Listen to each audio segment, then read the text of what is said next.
Vamos na sociologia maluca agora. Eu vou... Tá certo aqui? Alô. Bom, a gente vai fazer mais ou menos uns 30, 40 minutos e depois a gente vai abrir para as perguntas e para o debate.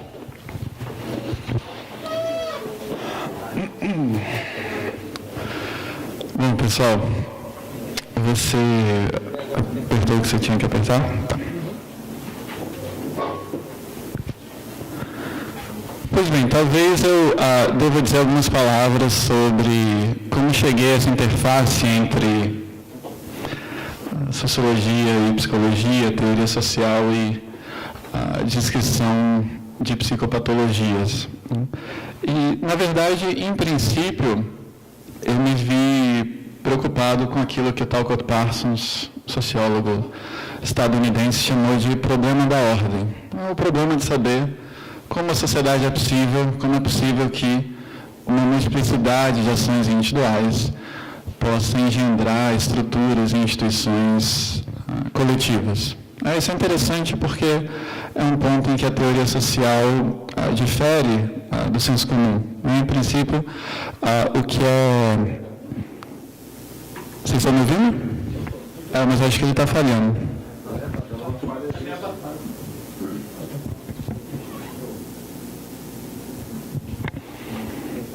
Acho que o Renato não está por aí, né?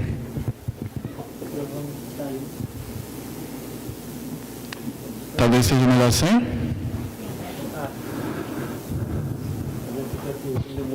Certo. Vocês conseguem me ouvir aí atrás? Sim. Ok.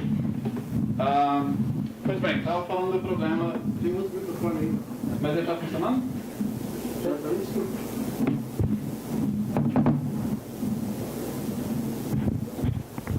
Não é por falta de vontade.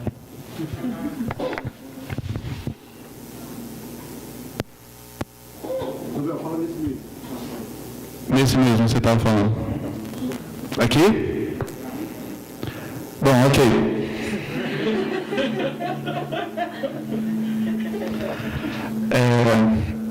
Isso, na verdade, é um exemplo interessante de perturbação da ordem. O que eu tentei fazer foi trazer essa dimensão psíquica do que o Parsons chamou de problema da ordem, o problema de saber como a sociedade é possível. E eu vinha trabalhando com perspectivas teóricas que buscavam uma concepção radicalmente processual da ordem social. A gente viu que isso aparece também no Bourdieu. A ordem social não é algo que se impõe aos agentes a partir do exterior, mas algo que é continuamente produzido e reproduzido pelas práticas desses agentes. Há uma perspectiva que abraça essa concepção de ordem social, é a da etnometodologia, sobretudo um autor chamado Howard Garfinkel. E o que é interessante na etnometodologia o Romário foi embora, né? Bom, o que é interessante na etnometodologia é o fato de que, por um lado, ela celebra os agentes individuais, porque ela mostra que, para que uma ordem social continue existindo,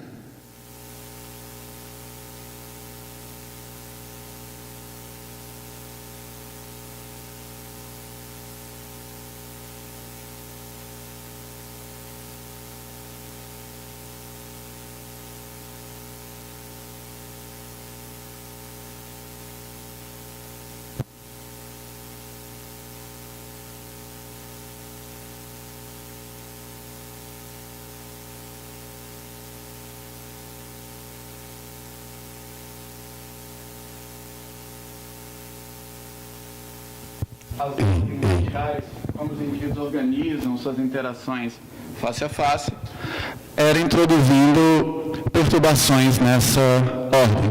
Então, os assistentes do Garfinkel tinham uma espécie de autorização científica para realizarem essas pequenas pegadinhas. Por exemplo, começando uma conversa com tchau em vez de oi. Ou quando jogando o jogo da velha, fazendo algum desenho abstruso, alguma coisa do gênero. A ideia era mostrar o que acontece quando certas convenções rotineiras da interação social são violadas ou perturbadas. E o que é interessante nesses experimentos de ruptura do Garfinkel é que, embora as normas violadas pareçam triviais, quase anódinas, né, essas violações de convenções rotineiras geravam reações de extrema indignação, espanto e perplexidade. Garfinkel não tentou explicar por que isso acontecia, mas isso coube a um sociólogo britânico, né, sensato, erudito, inteligente, muito lido, mas talvez não suficientemente apreciado. Às vezes eu sinto que eu sou a única pessoa na sociologia que gosta dele. Um cara chamado Anthony Giddens. Na teoria da estruturação, ele tenta combinar a etnometodologia com uma análise da psique dos agentes. Ele vai dizer, afinal de contas, se a ordem social é algo que tem que ser continuamente produzido e reproduzido, por que os agentes continuam investindo na ordem? Por que nós temos esse investimento prático na manutenção de organização, previsibilidade, inteligibilidade dos nossos cenários de ação? E Giddens vai explicar isso recorrendo ao conceito de segurança ontológica. Nós temos um anseio psíquico por uma experiência do mundo como algo compreensível, confiável, relativamente seguro, inteligível, etc., etc. E esse conceito de segurança ontológica, ele vai ser utilizado numa tradição de psiquiatria fenomenológica existencial. A figura aí é um escocês chamado Ronald Lane, com um livro cujo título é O Eu Dividido. Depois o Lane se tornou uma espécie de guru da antipsiquiatria. Mas nesse primeiro livro, o que ele tenta trazer são os instrumentos da filosofia fenomenológica para investigar a psicose, essas experiências anômalas e peculiares de mundo que terminam classificadas como psicóticas. Isso me pareceu um ponto de partida interessante para o estudo das psicopatologias. Quando a gente fala em segurança ontológica, a gente não está falando de uma vivência puramente intelectual, a gente está falando de um senso corpóreo, afetivo da realidade, que muitas vezes é perdido nos casos de psicose. O próprio Langer, na verdade, mostra que certas formas de psicose carregam uma espécie de ceticismo vivido. Se vocês forem conversar, digamos, com uma filósofa cética, ela vai poder mostrar que nenhum de nós pode ter garantia absoluta de que outras pessoas existem. Quando eu observo vocês, todas as evidências da existência de vocês fora da minha mente chegam até mim através da minha mente. Então, todas elas são compatíveis com a possibilidade de que não exista nada além da minha mente e vocês sejam meras projeções mentais. Mesmo que, digamos, onde você se levantasse e jogasse uma cadeira em mim, ainda assim seria a projeção mental realizando esse tipo de ação. Não tem garantia absoluta da existência das coisas que eu percebo subjetivamente. Mas a filósofa pode colocar essas dúvidas no seu gabinete e depois sair para almoçar, atravessando a porta, em vez de tentar passar pela parede, e encontrando as outras pessoas como seres dotados de vida e consciência interior. Como se houvesse uma disjunção entre essa problematização intelectual da existência do mundo e a experiência cotidiana efetiva, na qual ela percebe essas entidades como absolutamente evidentes. Aí Lang se pergunta, como seria um cético que levasse a sério na vida cotidiana essas dúvidas que a filósofa coloca no seu gabinete? Dúvidas sobre a existência de objetos materiais, dúvidas a respeito da existência de outras pessoas, dúvidas a respeito da existência do próprio corpo e assim por diante. Isso é interessante porque ele introduz um componente difuso de sensações mentais que às vezes é deixado de lado na psiquiatria. E isso me levou àquilo que, na descrição da psicose, às vezes chamado de trema. O trema seria um estágio da progressão de quadros esquizofrênicos caracterizado por um estranhamento do mundo. E é um estranhamento que é difusamente vivido. Você não tem uma alteração, por exemplo, no conteúdo das crenças ou das percepções sensoriais dos agentes, você tem simplesmente uma aura de estranheza que começa a pairar sobre tudo aquilo que as pessoas percebem. E muitas vezes, na verdade, essa expressão trema foi cunhada por um psiquiatra alemão chamado Klaus Conrad, né? E ele tomou a expressão do mundo do teatro, uma expressão, na verdade, que atores de teatro utilizam para descrever a ansiedade que sentem momentos antes de entrar em cena. Eu, aliás, embora nunca tenha feito teatro, tenho um sonho recorrente de que eu vou entrar em cena e eu não sei minhas falas. Isso é péssimo. Mas, enfim, a trema seria esse tipo de ansiedade em relação a um acontecimento iminente. O problema é que, no caso dessas experiências esquizofrênicas, o trema é uma sensação difusa de estranhamento. E é terrivelmente difícil para as pessoas expressarem aquilo que elas estão vivenciando. Às vezes elas podem dizer algo do tipo, as coisas estão estranhas, ou tudo está diferente. E é claro, se alguém pergunta o que você quer dizer com isso, elas têm dificuldade de exprimir esse estranhamento do mundo. Várias delas se exprimem por metáforas. Então, uma pessoa diz, por exemplo, é como se eu visse as coisas através de um microscópio. Ou é como se tivesse um vidro interposto entre minha mente e aquilo que eu percebo no mundo. É como se as pessoas fossem projeções cinematográficas. É como se o comportamento das pessoas fosse muito artificial, como se elas estivessem numa peça de teatro. E o fato de que esses indivíduos usam essa expressão como se, já indica que você não tem um componente delirante nessa experiência. Você tem uma tentativa de transmitir por metáfora o que é um estranhamento difusamente vivido. E muitas vezes, quando a gente analisa a progressão de quadros esquizofrênicos, pelo menos numa tradição de pensamento associada ao Karl Jaspers e outros, o que a gente vê é que, em determinado momento, a psicose pode surgir para dar algum sentido a essa experiência vivida como insuportável. Então, depois de um longo período de estranhamento da realidade, o indivíduo pode efetivamente concluir que está dentro de um filme, digamos, ou depois de um longo período em que ele tem a sensação de que as pessoas estão se comportando de modo artificial, ele conclui que elas de fato estão fingindo, porque são parte da conspiração movida contra ele e assim por diante. E embora, claro, isso significa um mergulho na psicose, é pelo menos uma maneira de dar um sentido a uma sensação intensamente vivida. O que isso tem a ver com a praxeologia? O interessante é que um dos postulados centrais da praxeologia é justamente a crítica de visões cartesianas da relação entre a mente e o mundo. E aí, as fontes filosóficas da praxeologia são o Heidegger da analítica da existência, de ser o tempo, e o Merleau-Ponty da fenomenologia da percepção. Ambos estão questionando essa ideia de que a relação entre a subjetividade e o mundo é a relação entre um sujeito que formula representações interiores que podem ou não corresponder a uma realidade exterior. O que Heidegger e Merleau-Ponty vão dizer que a subjetividade já se experimenta desde sempre, lançada ou encarnada no mundo. E aqui o mundo não é só o mundo das entidades materiais, mas também o mundo das outras pessoas. A experiência fundamental da subjetividade diante do mundo é essa de já tomar o mundo como indubitavelmente existente.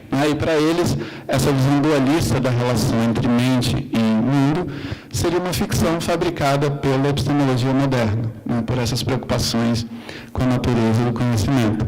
O que é interessante é que quando você vai para a fenomenologia do trema e dessas formas de estranhamento do mundo na esquizofrenia, você teria um exemplo quase de cartesianismo vivido. O indivíduo efetivamente sente uma espécie de abismo ontológico entre o seu interior e seu exterior. E nesse sentido, já que a praxeologia surgiu como uma crítica a certa filosofia, a esquizofrenia surge quase como uma atitude filosófica vivida. Por exemplo, o cético que leva a sério na vida cotidiana as suas dúvidas céticas.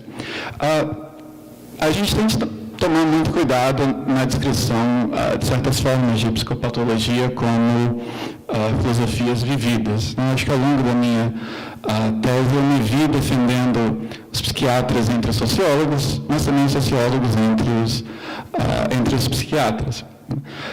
Por um lado, o que me parece bastante claro é que, sobretudo uma psiquiatria de orientação biomédica, às vezes simplifica terrivelmente a experiência vivida do sujeito classificado como louco, doente mental.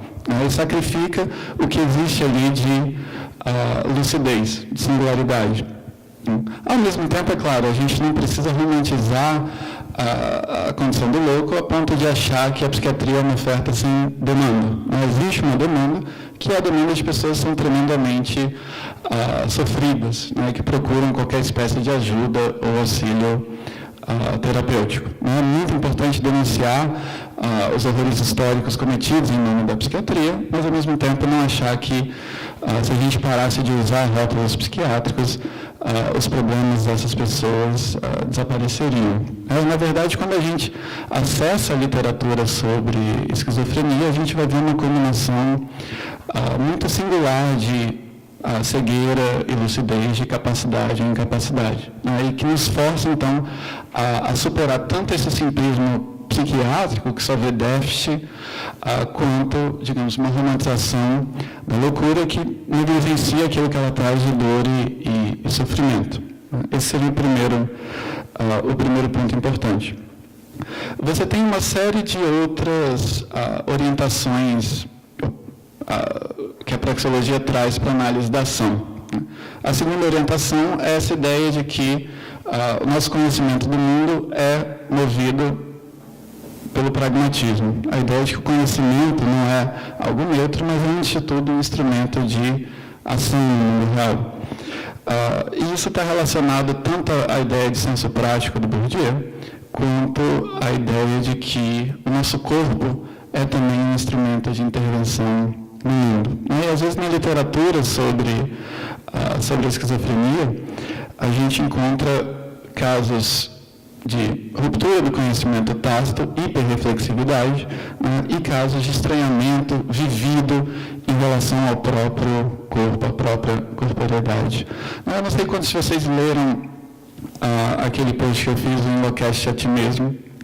Era uma tentativa de situar a esquizofrenia dentro de outras situações do que eu chamo de círculos infernais da autorreflexão. É interessante, quando a gente pensa em loucura, o primeiro modelo de loucura que vem à mente é essa irrupção de forças irracionais, selvagens, primitivas, arcaicas, em relação à nossa racionalidade, à nossa reflexão. Quando, na verdade, cada vez mais comuns são essas formas de sofrimento psíquico, caracterizadas não por uma falta de autorreflexão, mas por uma autorreflexão descontrolada. Os exemplos mais óbvios são todas as situações em que a sua preocupação com o sintoma exacerba o próprio sintoma. Eu dei o exemplo da insônia. Quando você perde a confiança na capacidade do seu corpo de te mergulhar no sono, você fica preocupado com a possibilidade de não dormir, fica monitorando o seu estado físico e mental. Qual que é o problema? Quando você monitora o seu estado físico e mental para saber se você está relaxando, você está prejudicando o seu relaxamento, porque uma atitude alerta prejudica justamente aquilo que você gostaria de encorajar. O outro exemplo que eu dei foi o do transtorno obsessivo-compulsivo. O exemplo clássico da psicologia é dizer a todos vocês, não pensem no Michael Jackson. O Michael Jackson apareceu aqui. Por quê? Porque para que a sua mente entenda essa orientação, não pense em, ela tem de saber primeiro no que ela não pode pensar. No que eu não posso pensar? Não posso pensar no Michael Jackson. Ou seja, ela tem de pensar exatamente na coisa que não vai poder pensar. O problema nas situações de transtorno obsessivo e compulsivo é que, em vez de uma imagem simples, as pessoas são assaltadas pelos pensamentos mais horrorosos. Digamos, um sujeito não consegue parar de pensar nos seus filhos sendo torturados até a morte. Uma pessoa que é intensamente religiosa tem pensamentos intrusivos em que, digamos, ela faz sexo com o demônio, alguma coisa assim. E é claro, naturalmente a reação primeira dessas pessoas é tentar lutar para afastar ativamente o pensamento da sua mente. No entanto, como no caso do exemplo do Michael Jackson, isso gera um efeito rebote. Quanto mais eu tento afastar um pensamento da minha mente, mais ele retorna com força. O terceiro exemplo que eu tinha dado era o dos ataques de pânico. Eu falei da minha própria experiência quando eu tinha 7 anos e vi uma notícia sobre um sujeito que literalmente morreu de susto. O sujeito tomou um susto de um amigo, tinha problemas cardíacos, teve uma crise e acabou falecendo. Eu fiquei muito assustado com essa possibilidade, de que alguém ficasse tão ansioso a ponto de ter uma parada cardíaca. Quando fui me deitar para dormir, pensei nisso, fiquei temeroso, comecei a sentir meu coração batendo mais forte. Como ele estava batendo mais forte, isso significava que eu estava mais próximo de um ataque cardíaco. Isso aumentou meu medo, que aumentou a frequência do batimento cardíaco, que aumentou, e aí você tem um círculo infernal da ansiedade que se alimenta de si próprio. Em larga medida, um ataque de pânico é isso, é uma ansiedade que se alimenta de si próprio. E, por fim, nos casos de esquizofrenia, você encontra várias situações em que o sujeito se perde também nessa hiperreflexividade. Então, o que eu quis fazer foi problematizar um pouco essa nossa noção da normalidade associada à razão e à reflexão e da loucura como uma irrupção do irracional. Seria tentar tratar de uma loucura que eu chamei de apolínea e não de dionisíaca, para usar as categorias do Nietzsche. Eu acho que por hora eu posso parar aqui, não sei se essa segunda parte, como convém ao tópico, foi um pouquinho mais desorganizada do que o primeiro, mas caso algum fio tenha faltado, vou ficar feliz de poder discutir essas questões com vocês. Obrigado de novo pela oportunidade.